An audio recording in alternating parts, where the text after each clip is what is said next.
भीमराव साहेब लोकनेता YouTube चॅनलमध्ये आपलं स्वागत आहे। आणि आज 15 ऑगस्ट स्वातंत्र्य दिनानिमित्त तुम्हाला खूप खूप शुभेच्छा। आज आपल्या देशाला स्वातंत्र्य मिळून 80 वर्ष झाले, तर तुम्ही देशवासियांना काय म्हणून संबोधित कराल? 80व्या स्वातंत्र्य दिनाच्या हार्दिक शुभेच्छा सर्व भारतीयांना मी देत आहे। देशाचं स्वातंत्र्य चिरायू राहावं येणाऱ्या काळामध्ये ही अपेक्षा करतो आणि देशातील सर्व नागरिकांचे हक्क अधिकार आणि देश संविधानाच्या माध्यमातून चालू अशा प्रकारची इच्छा व्यक्त करतो। देशामध्ये पहिल्यांदा 80वा स्वातंत्र्य दिन साजरा होण्याच्या पूर्वी जे काही देशामध्ये तरुणाईंनी उठाव केला, नीट ह्या पेपर लीकच्या माध्यमामधून आणि देशातील लाखो युथ झेंझीच्या माध्यमामधून एकत्र आली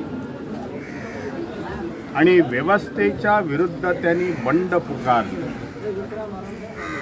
दिल्लीच्या जंतर मंतरवरती त्यांनी आंदोलनं केली। सरकारची असलेली हुकुमशाही त्यांनी मोडून काढली। त्याच्यासाठी 36 दिवस ते विद्यार्थी जंतर मंतरवरती बसले, आंदोलनं केली। साधी मागणी होती, माजी शिक्षण मंत्री धर्मेंद्र प्रधान यांचा राजीनामा द्यावा, केवळ नीटच्या परीक्षेचे पेपर सातत्याने लीक झाले, फुटले, परंतु सरकार ऐकलं नाही।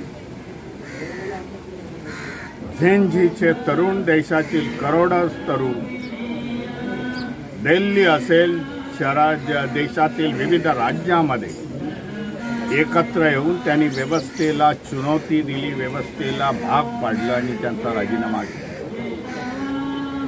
हे करत असताना या तरुणाईने देशाचे तिरंगा झेंडा घेऊन हे आंदोलन केले। एका बाजूला तिरंगा होता, दुसऱ्या बाजूला संविधान होतं। ह्या माध्यमामधून तरुणामध्ये देशाबद्दलचं मातृप्रेम हे दिसून आलं। नवीन पिढी योग्य दिशेने जात आहे। देशाचं स्वातंत्र्य अबाधित राहील येणाऱ्या पुढील काळामध्ये देखील, कारण तरुण आज उतरलेले आहेत। ही मी समजतो 80व्या स्वातंत्र्य दिनाची उपलब्धी आहे। म्हणून सगळ्यांना पुन्हा एकदा सर्व भारतीयांना या स्वातंत्र्य दिनाच्या हार्दिक शुभेच्छा। जय भीम, जय संविधान। धन्यवाद।